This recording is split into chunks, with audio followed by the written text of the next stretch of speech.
This is the Automotive Repair Podcast Network.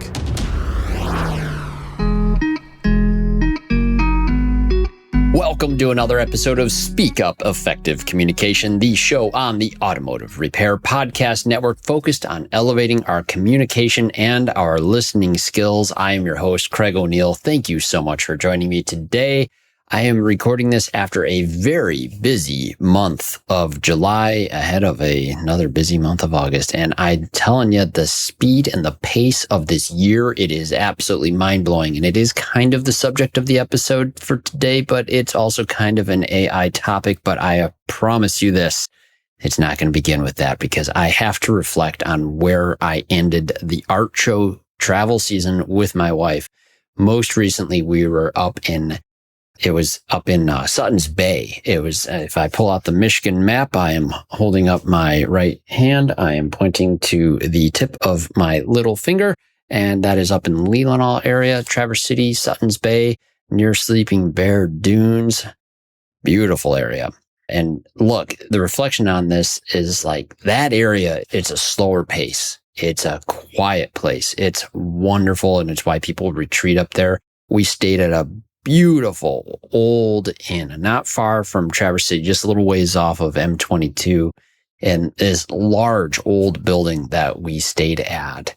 It's one of those places that has much more of that community sort of a feel. There's shared spaces all throughout. It's not like these long sort of sterile hallways that you have in some of the bigger hotels as you travel. This is an old school, old inn. It has this really large porch out the back, looks out at Lake Leelanau. It's a large inland lake that really defines that Leland Peninsula.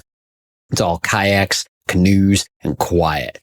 And it's just wonderful. It's like you traveled 100 years in the past. The region itself is something I try to describe it all the time, but it's spectacular. Sunday, for example, it was the second day of the art show there. My daughter and I had some free time while my wife was operating her art tent. So we drove over into the Sleeping Bear Dunes closer to Glen Arbor. We hiked up a sandy dune by Pyramid Point.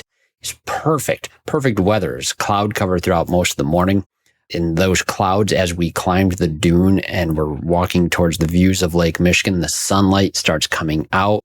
There's this northeasterly wind that's coming sort of towards us, pushing the waves towards the beach. It's churning up the sand at the bottom. And as that sunlight comes out and that sand is there, it creates this just deep turquoise blue that is so like you would think Caribbean level blue, but this is up in northern Michigan, and it's absolutely stunning. And that blue looks like this bioluminescent life form is now reflecting light out of the water, and you can see that outline the entire bay area where we're sitting. As we sit, we have a snack, we contemplate the absolute insanity of the scale of this majestic Great Lake that's right there before us, full of this fresh water. Man. We hike back down, we go get snacks in Glen Arbor, we head back and take care of the teardown for my wife at her art tent after a great day at the show. It was a very good day, good show overall for a 2-day show especially, and the end of a good season. Man, heart is full in those sort of moments and places. And back at that hotel, the final morning there, I'm sitting there on the porch in this little old school rocking chair. And this is that sort of place where that cell signal is low. The Wi-Fi is slow. And I wouldn't want it any other way, especially for a Monday morning where we're about to drive back to the office. And I loved it. I took a picture of it on the porch for my team as I was missing a team meeting on Monday morning there. And the sign on the porch of this inn said, Western Union Telegraph and cable messages accepted here. And if you can picture that sign on this porch on that lake after a weekend like that, it's like, yeah, if you want to go, I hope you do. And I hope you can make it. And the mug that I was sipping my coffee is part of this reflection because it said the name of the inn and what it was for. It read, Fountain Point is for people. As we go into this episode, of course, we do have a word of the day. And that word of the day, I've already mentioned it once here. The word of today is telegraph. And I'm going to define that word for you after we hear a word from our sponsors who make this show possible. AutoFlow is your partner in technology. With AutoFlow, enhance your client interactions in a single thread before, during, and after the visit. To see how AutoFlow makes it simple, visit AutoFlow.com. Your trusted companion, ShopDog Marketing, is right by your side, attracting the best customers and building long-term growth. Call ShopDog Marketing today or visit ShopDogMarketing.com. Cover your communication need and revolutionize your auto repair business with AI-driven call analytics from Inbound. Explore more at callinbound.com. Want a more profitable shop? Start with your service advisor. They are the face of your business, the voice on the phone, and the key to every approved repair. ServiceAdvisorTraining.com is dedicated to giving them the tools and training they deserve. Advanced Shop Leadership's 20 groups connect high-standard shop owners with real peers and real accountability. George Kingman is intentional about who's in the room. Find out if you qualify at asl.coach. Okay, we're back. And if you aren't already booking your trip to Northern Michigan, great. We're going to talk about the word telegraph first. It comes from Greek, tele, meaning far, and graphein, meaning to write. Forgive me if I pronounce it wrong. I don't know Greek. I'm reading about etymology from my source, and this translated means far writing. So it came into English by way of the French early 1800s and describing a device that could send a compressed message across a distance in an instant. It is actually the verb form, though, that I want to sit with today. And telegraph something. We use this term in martial arts. In modern use, it means to reveal your next move before you make it. Boxer telegraphs a punch and negotiator telegraphs a weak position without saying a word. The angle I'm going to go at here, I believe you'll start to see a connection because this is actually an episode about AI and humans. More specifically, it's about how our opinions on AI and human involvement telegraph how we value ourselves and others. So I opened this episode with a scene that absolutely anybody can enjoy, but the earlier part of my week was spent in my usual activities. Full immersion in the torrent of activity, news, happenings in our fast-paced world, which is generating more and more controversy and opinions on AI seemingly all the time, especially if you follow those data center debates and a lot of other things. But this episode is not about data centers or that, or if we should use AI or not. It's about the opinions that I've been seeing on others. And there's three specific examples that we're going to do. I'm going to put them in order for you here, and then I'll touch on each one. One is a half-right entrepreneur. The other is kids, my own and my nieces and nephews. They're young from basically elementary school all the way up to college. Now it's quite a spread. And then some colleagues that have recently graduated or are fully in the career force.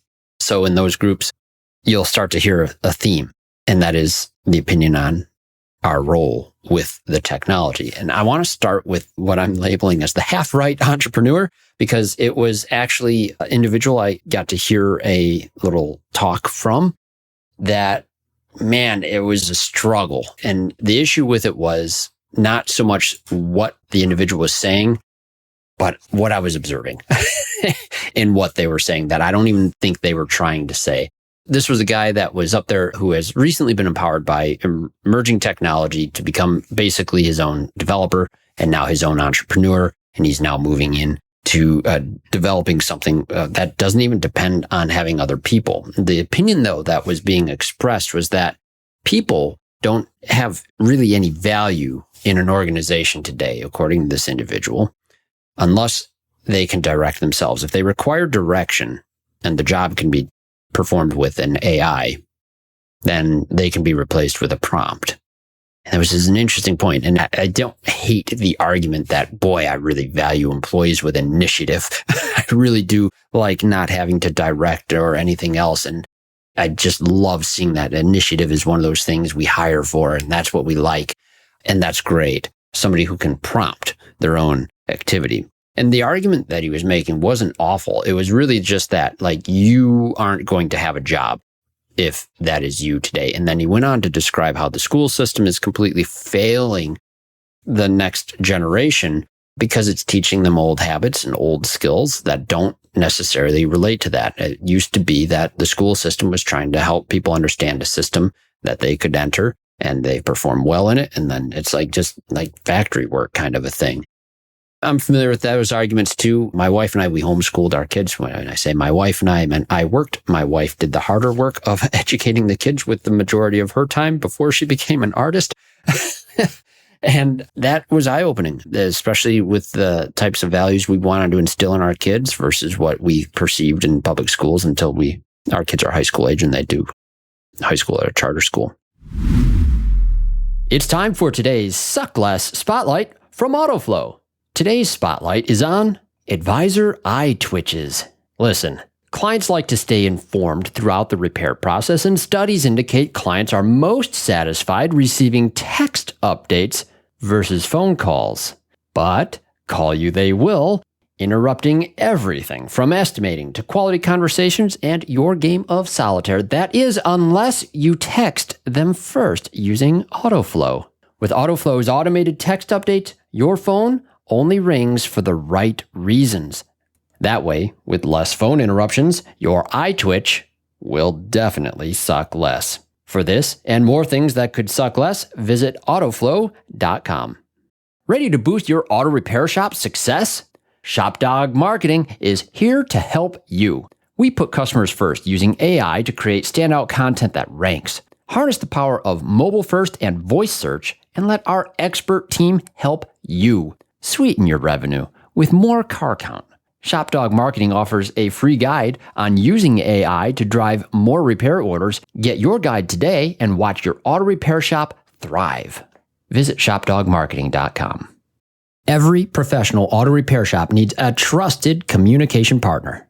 At Inbound, our established VoIP platform is backed by years of industry experience, guarantees reliable connections, and is combined with cutting-edge AI-powered analytics. We deliver actionable insights that support your business growth. With Inbound, you get more than just calls. You get a smarter, more efficient operation. Get Inbound on your team today and see how we can transform your business. Visit callinbound.com. What if you knew exactly what to say to the price shopper, the upset customer, the person who says they cannot afford it? Every day, service advisors lose customers not because of bad service, but because of the wrong words at the wrong moment. Words That Work is a free phone scripts playbook built for auto service professionals.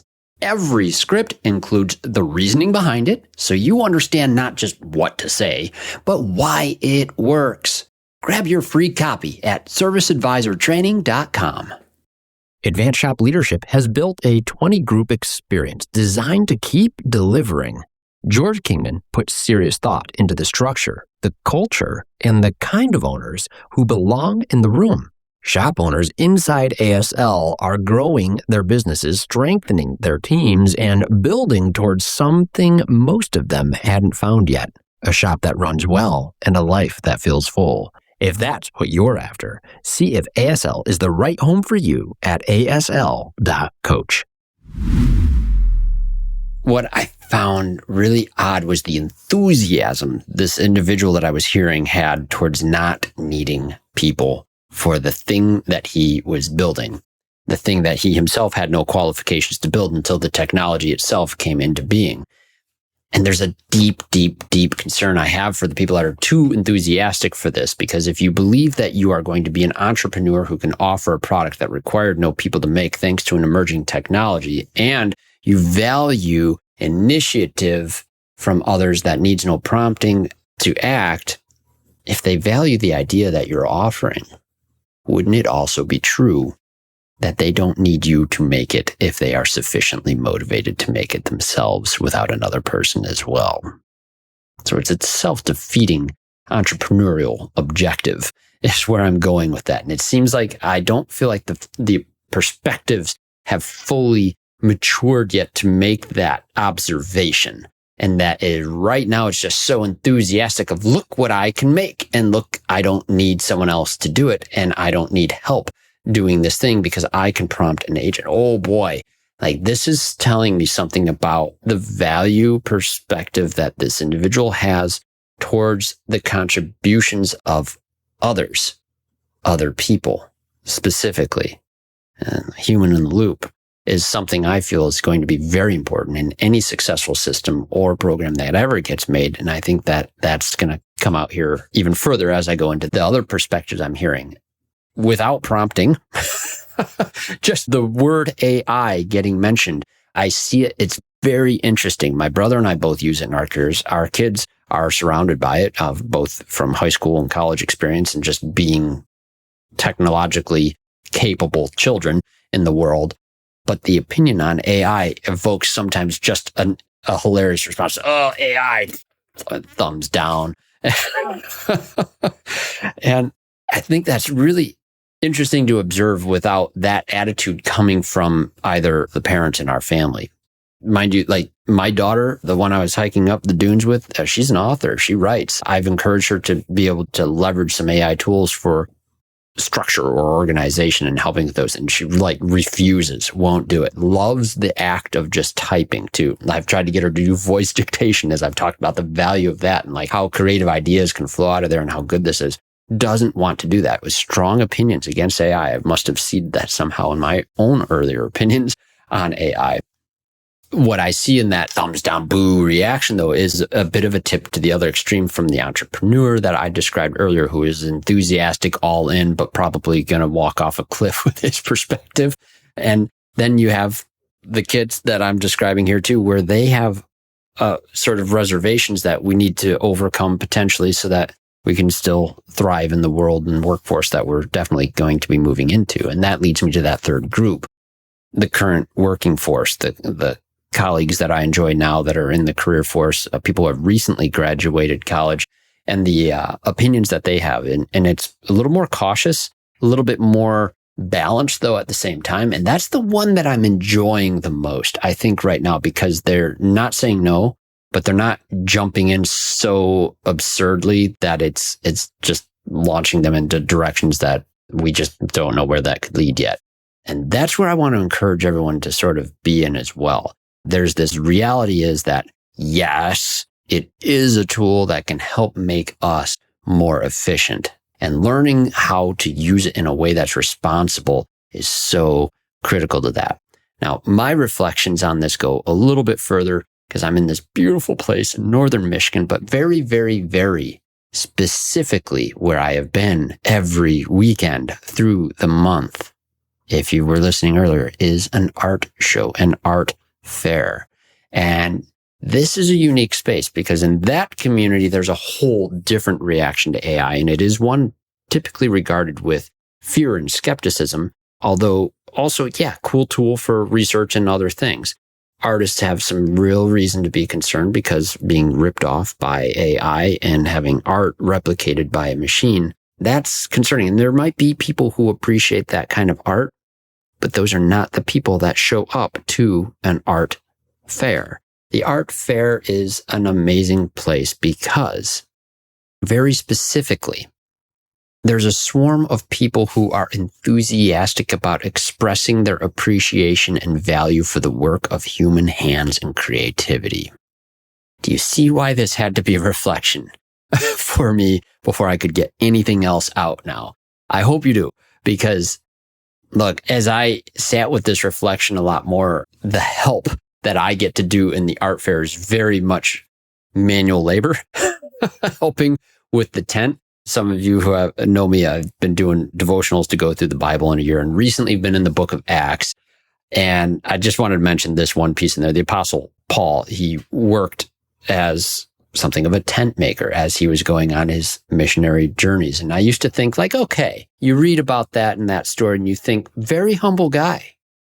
Just did a job that you could do anywhere, like remote worker of his time. Very practical is how I've always sort of interpreted that.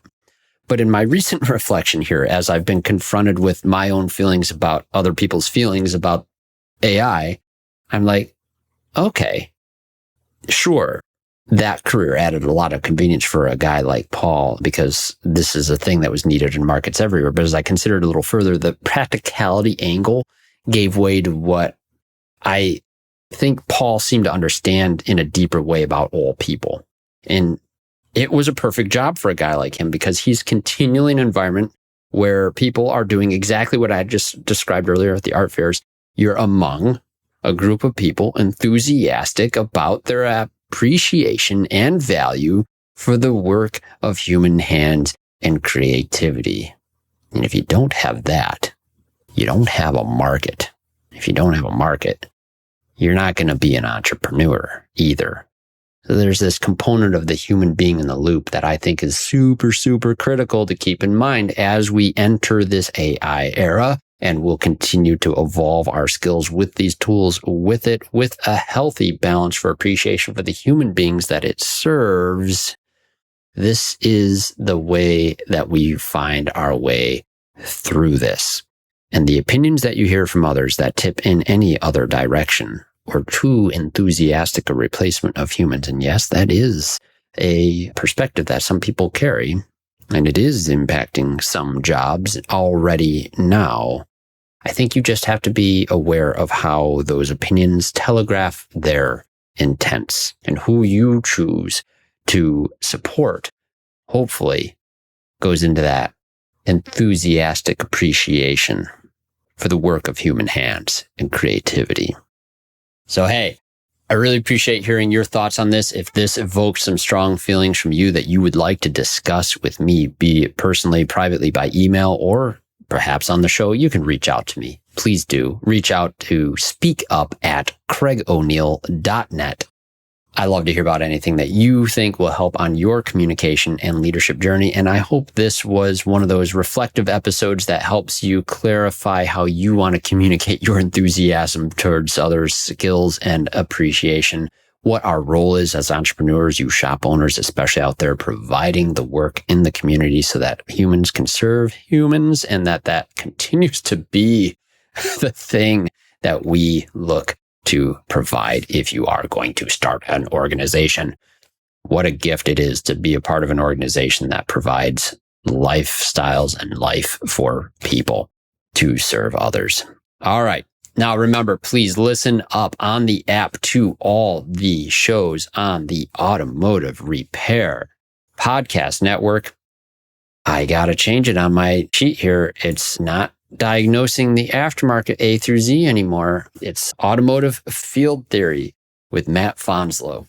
So in order though, we're going to go Remarkable Results Radio, Carm Capriato, the guy who started it all, the father of podcasting in our industry. And then we get into Automotive Field Theory with Matt Fonslow. Matt Fonslow, interestingly, if you follow him through some of Carm's episodes too, that Matt's been a guest on, you can totally appreciate why it's Automotive Field Theory. And Matt is absolutely a philosopher and a wonderful thinker. So do check it out. Business by the Numbers, Hunt Demers. His name keeps coming up with everyone I talk to as soon as numbers enter the equation. Yeah, equation was a good use of words there. And then the Auto Repair Marketing Podcast with Brian and Kim Walker, and the Weekly Blitz with Coach Chris Cotton. And once again, thank you so much to our sponsors. Thank you for joining us. AutoFlow, Shop Dog Marketing, Inbound, ServiceAdvisorTraining.com, and Advanced Shop Leadership, our newest sponsor of the show. I really appreciate that, and I really appreciate our loyal listeners here. Thanks for joining me with this reflection. I hope you found it intriguing and someday can hopefully join us up in northern Michigan. Listen up. Speak up for the people. You've been listening to Speak Up, Effective Communication with Craig O'Neill on the Automotive Repair Podcast Network. Download our exclusive podcast app at automotiverepairpodcastnetwork.com, because the best conversations in the industry start here. Check the show notes for Craig's YouTube channel and email. Let him know what topics you'd like him to speak up about.